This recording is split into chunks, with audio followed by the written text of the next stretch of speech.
این مشتری عزیزمون برای ترمیم کراتینشون تشریف آوردن. همونطور که میبینید یه فر بسیار ریز آفریقایی داره که میخواد مثل پایین صاف و شانیدار بشه. در واقع ترمیمه. بله ترمیمشونه. آخر کارم براتون.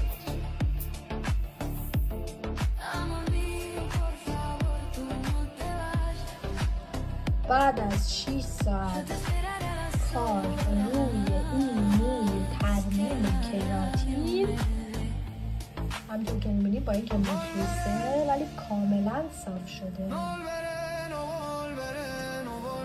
این رو تو کشیشو کردیم، الان آوردیم نتیجه زحماتمون رو شستیم.